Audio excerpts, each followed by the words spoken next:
Now, I want to talk to you tonight for a few minutes about where I come from and what my passion is about and how I arrived to this place.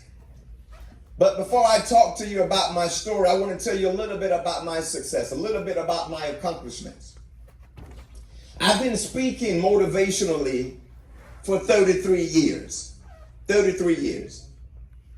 And I'm a mentor to professional athletes in the NBA, NFL, and a couple of WBO boxers.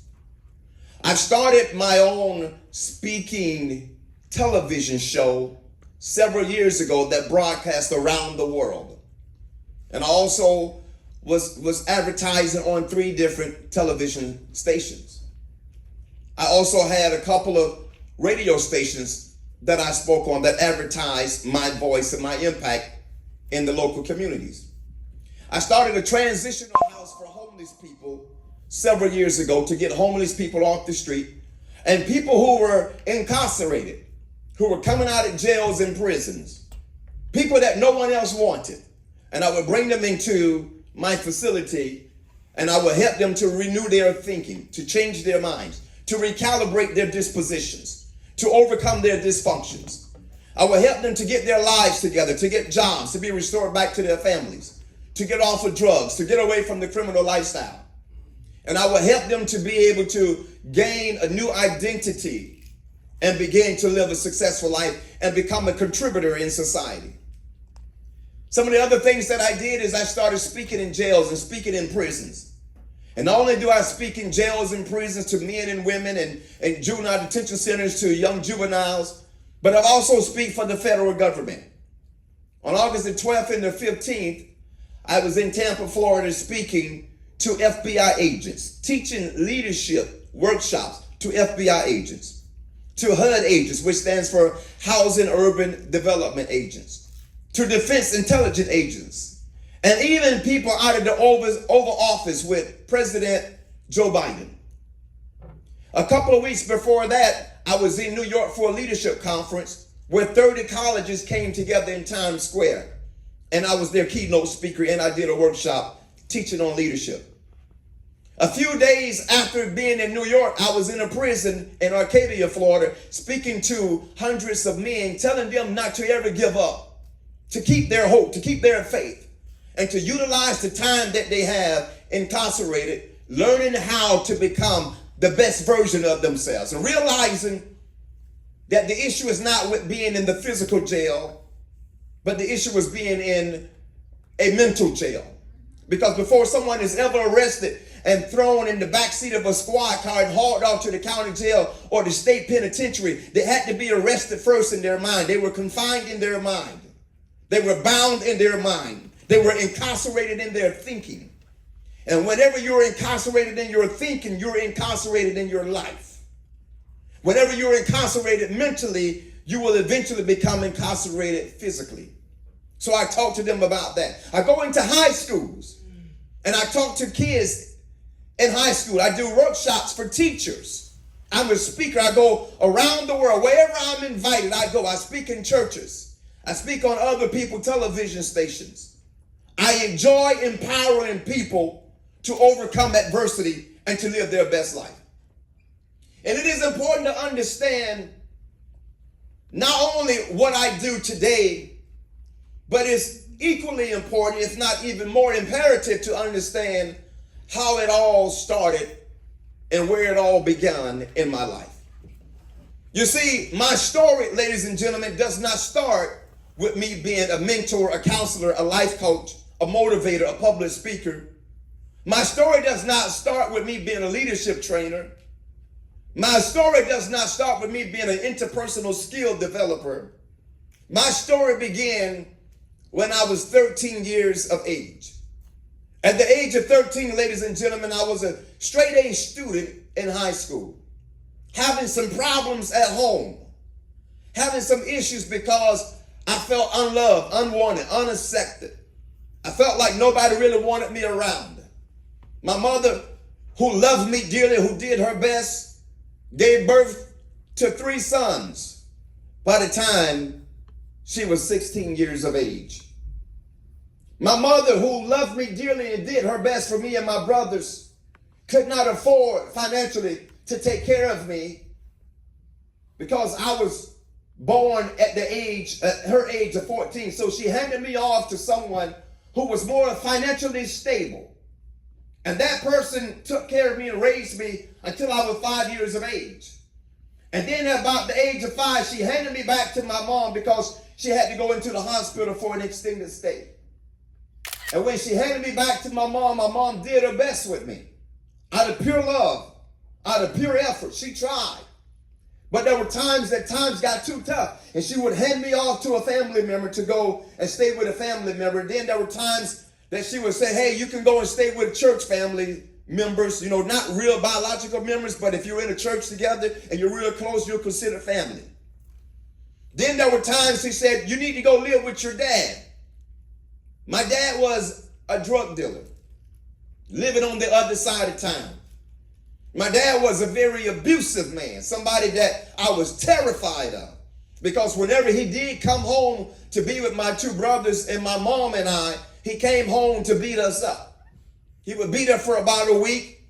He would mentally abuse us, physically abuse us, verbally abuse us. And then he would turn around and head out the door and go back over there when the coast was clear at his other family's house. And so I was afraid of this man.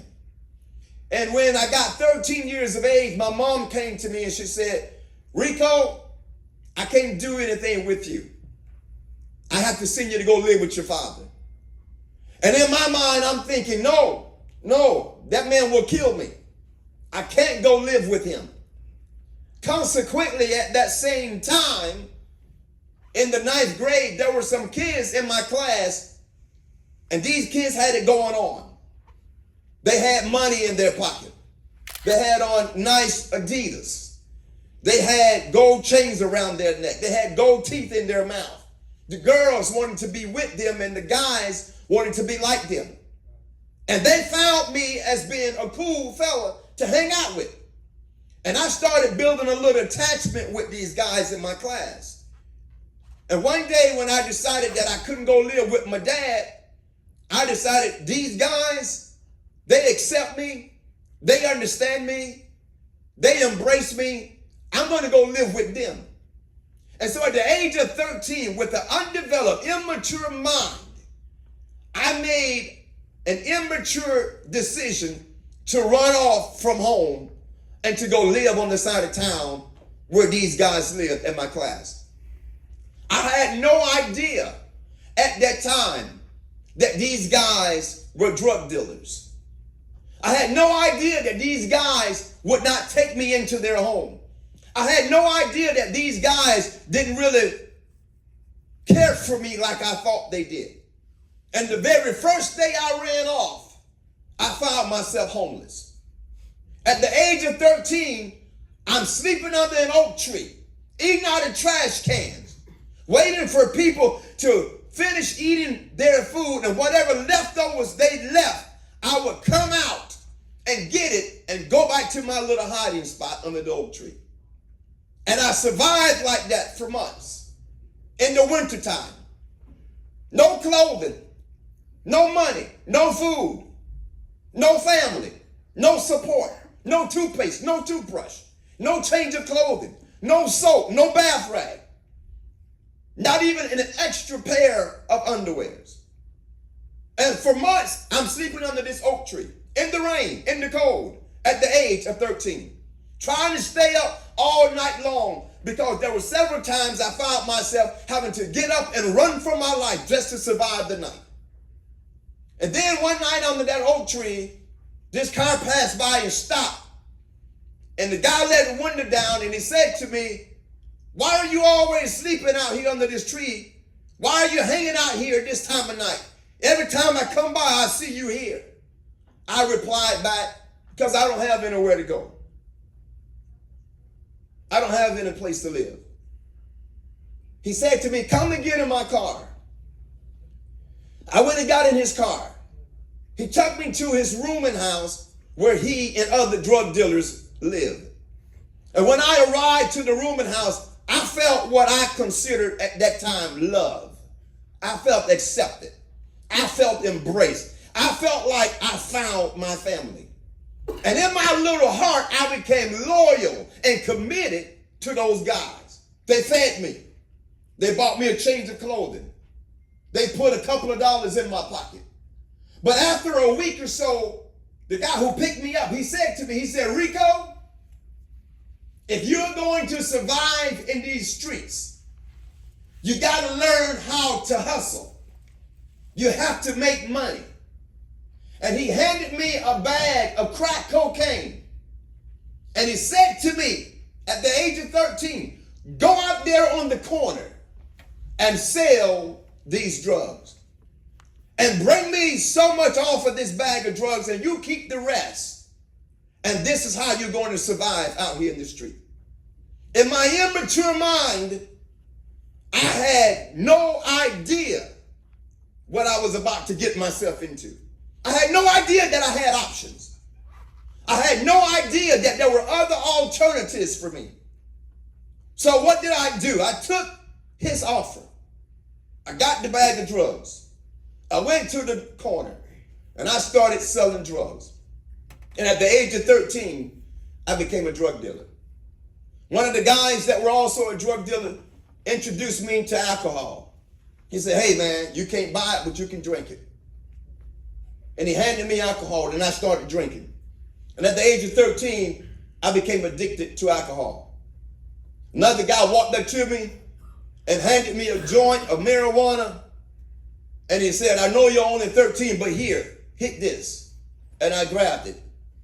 And I started smoking that joint. And then sometime later, I'm hanging out with these guys and we're having a party. And a group of guys are snorting powder cocaine. And I walked over and watched them for a while. And one of the guys walked over to me at the age of 13 and handed me powder cocaine and said, sniff this. And I sniffed it. And at the age of 13, I'm addicted to alcohol, addicted to marijuana, and addicted to powder cocaine. And from that point on, my life fastly began to encounter a downward spiral. It wouldn't be long after I'm standing up on the corner and a police officer come up and he see me standing there drinking a beer at the age of 13.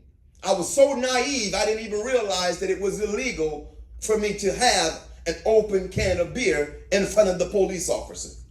While he's walking toward me, I'm turning the can up, drinking like I got a cup full of Kool-Aid.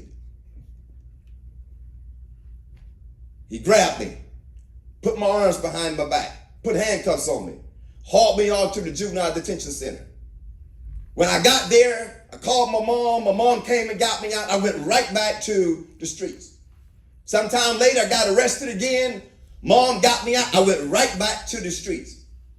Sometime later, I got arrested and went back to the juvie, came back to the street. A few years would pass. Now I'm 17. I got arrested and taken to the adult county jail. A couple of years would pass, I got arrested again. Then the judge says, I'm sentencing you to the state penitentiary. And he sent me to prison. I went to prison, I got out, continued to do it wrong. A year later, I got sent right back to prison. Went to prison the second time and got out. 10 months later, I got sent right back to prison. I would be arrested 19 different times and sent to prison 3 different times. But ladies and gentlemen, something happened in my life on that 19th time. Something happened in my life on that last time in prison.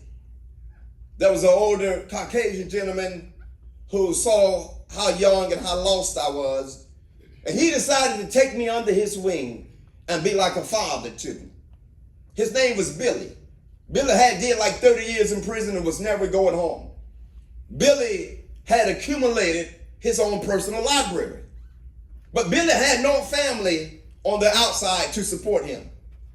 And so Billy made a decision or an agreement with me that if I would give him my commissary money so that he can buy cigarettes and coffee, then I can buy his library. And that meant a lot to me because I had dropped out of school in the 9th grade as a straight A student. And I felt like I needed to educate myself and begin to take my life serious. I made a deal with Billy to buy all of his books. I bought from Billy an almanac. I bought from Billy an encyclopedia. I bought from Billy a dictionary. I bought from Billy Bibles, self-help programs that were in books that were being sent into prison by outside organizations. I bought commentaries and everything that Billy had, I bought. And I would go to my dorm, my little room, and I would sit down and spread all my books out on my bunks.